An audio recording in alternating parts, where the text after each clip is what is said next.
nabanggit nga ang pangalan ni na Congressman Saldico, mga kababayan. Ngayon, ito daw pong ethics complaint, inihain na laban daw dito kay Ako Bicol Party List, Representative Saldico, mga kababayan. So ngayon, dapat hindi lang siya matanggal bilang congressman. Dapat, mga kababayan, etong si Congressman Saldico, kung mapapatunay na talagang nagkasala at totoo yung mga bintang sa kanya, dapat pong makulong. Dapat po siyang makulong. Yun po ang pinakamainam na paraan para maibsan yung galit ng mga kababayang Pilipino po natin. Dapat po siyang makulong. So ngayon, ituloy po natin. Rosalie, ano ang detalye sa ethics complaint laban kay Congressman Saldico?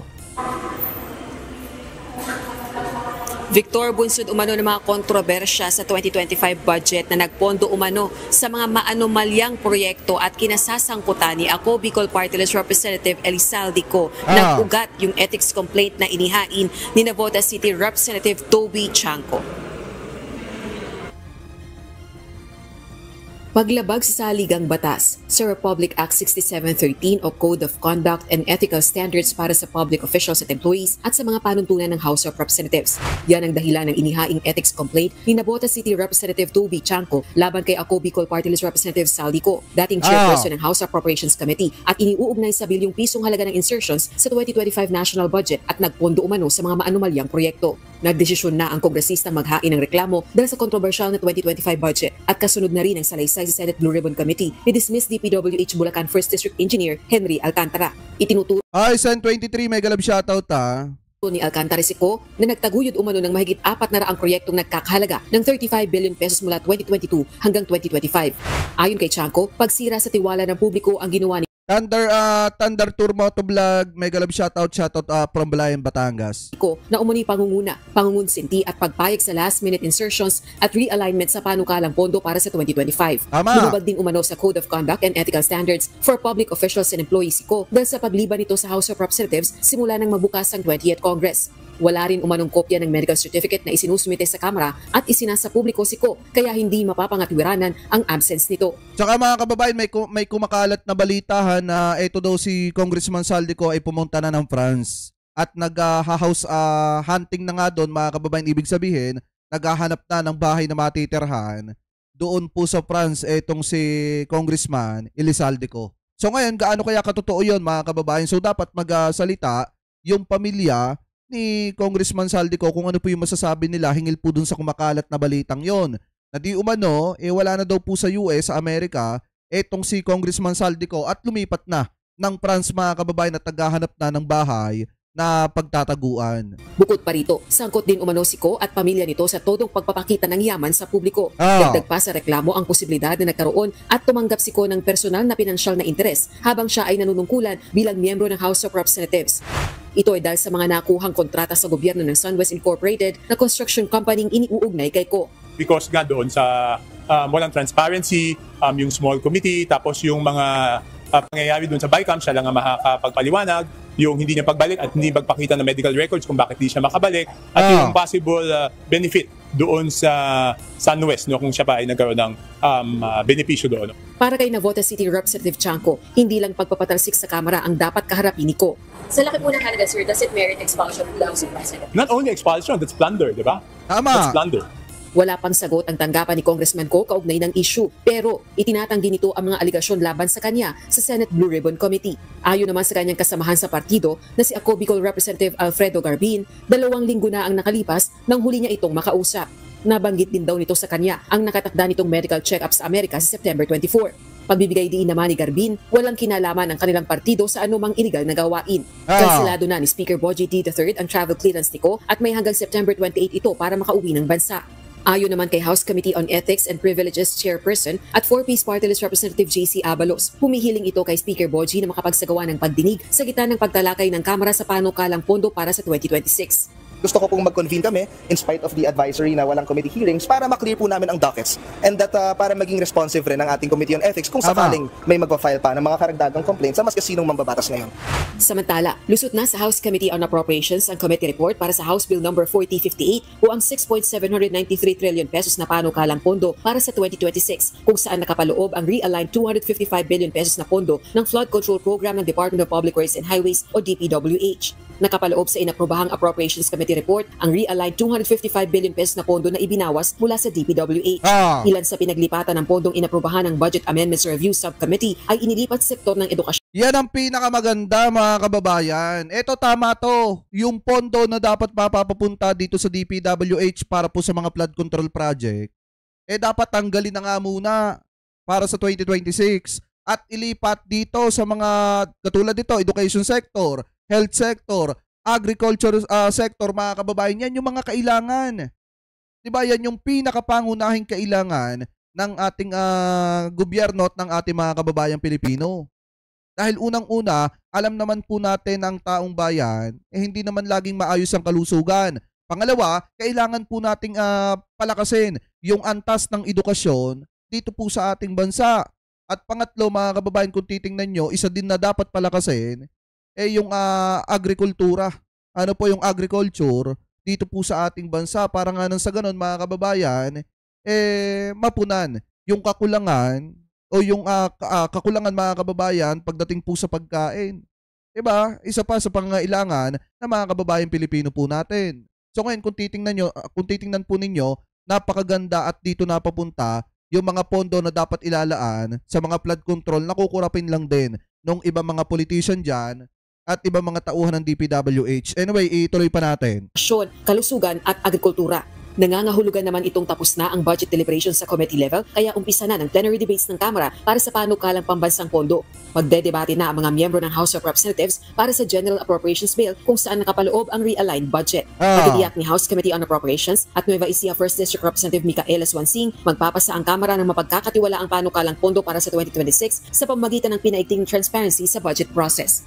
Every peso of the 255 billion pesos coming from DPWH realigned towards other agencies was reviewed line by line. And sana naman wala nang makialam ng mga senator dyan. Sana wala nang mga senator na mag-i-insert pa ng kung ano-ano. Reallocated in a way that is open, transparent, and participatory. As chairperson of the Committee on Appropriations, I emphasize every allocation must be rational, feasible, and guided by science. We have to make sure that the 2026 budget restores the Filipinos' faith in our institution. Kanina tinangkapan ni House Deputy Minority Leader at mamayang Liberal Party List Representative Leila de Lima na pigilan itong pagsimula ng plenary debates para sa General Appropriations Bill dahil hindi pa anya sila nabibigyan ng kopya ng committee report ng House Committee on Appropriations. Pero pumayag na rin ang kongresista dahil yung mga nakasalang naman na ayon siya ng pamahalaan dito sa plenary debates ay walang amendments sa kanilang budget proposals. Tatagal hanggang sa susunod na linggo ang plenary debates ng Kamara para sa 2026 proposed national budget. Balik sa iyo, Victor. Sabi dito ni Zoe, ayan, mukhang tahimik ang Quezong Panis. Ikaw ba naman, masangkot ka sa 30 million and the same time, masangkot ka sa 142 billion na insertion, matatahimik ka talaga at mawiwindang ka. So ngayon, mga kababayan, kung titingnan nyo, eto pong si Congressman Elizalde ko ay pwedeng mawala sa pwesto, mga kababayan, in the same time, makasuhan ng plunder. Kasi nga, ito pong ginawa po niyang ito, talagang pasok po sa plunder yan. Dahil kita nyo kung gaano kalaki yung pera, mga kababayan, na dapat habulin dito po kay Congressman Elizalde ko. 8.8 billion pesos yung napapuntang kickback sa kanya at dapat pong mapabalik yan sa mamamayang Pilipino. Biruin nyo kung gaano karaming flood control na ang magagawa po nun, kung gaano karaming kalsada na ang maipapaayos nun. Kung ilalagak naman po yun, mga kababayan, sa agriculture, napakarami ng mga traktura ang mabibili natin nun para makatulong sa mga magsasaka po natin.